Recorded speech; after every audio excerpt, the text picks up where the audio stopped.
সুপ্রভাত বন্ধুরা, আমি চলে এসেছি আমার ছাদ বাগানে।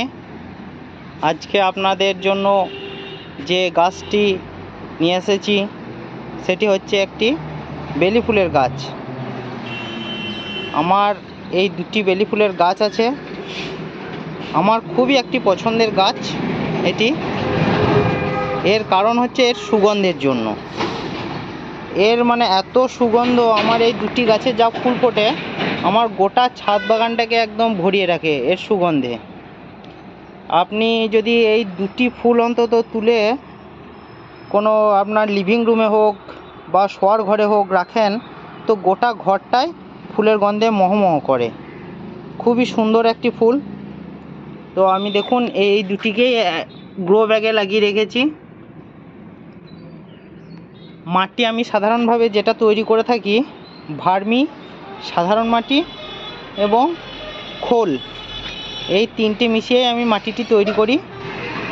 আর এগুলোতে মাঝে মধ্যে পাতলা করে খোল পচা জল দিই, সেটা অন্তত মাসে দুবার করে।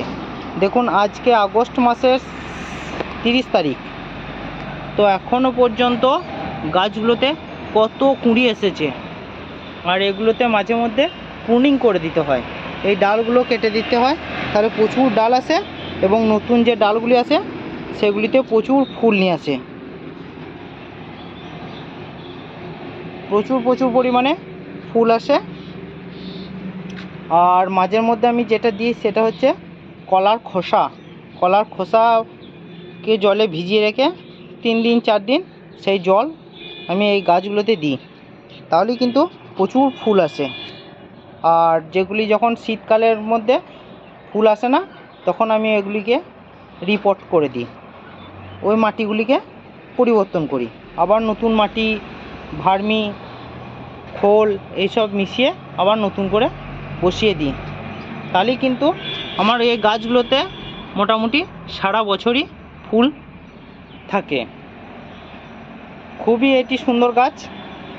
আর এগুলি অন্তত ডাল থেকে কেটেই চারা তৈরি করা যায়। তো আপনাদের যদি কারুর এই চারা লেগে থাকে, আমার কাছে ডাল নিয়ে যেতে পারেন। খুবই একটি সুন্দর গাছ। আরও একটি আমার কাছে আর একটি অন্য টাইপের বেলি আছে, তো সেই বেলিটিও দেখাচ্ছি। দেখুন এই বেলিটা একটু অন্য টাইপের। এইটির ফুল কিন্তু বেশ বড় হয়, কিন্তু এর ফুল অন্য, এর ফুলের সঙ্গে ওর ফুল অনেক ডিফারেন্স আছে। এই ফুলটি ওই বেলি ফুলটির থেকেও সুগন্ধে বেশি, অনেক বেশি।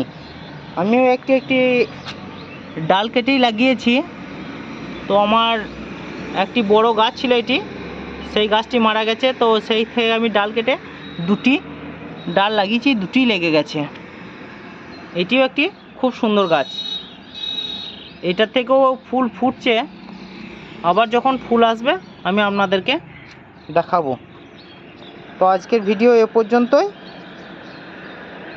ধন্যবাদ।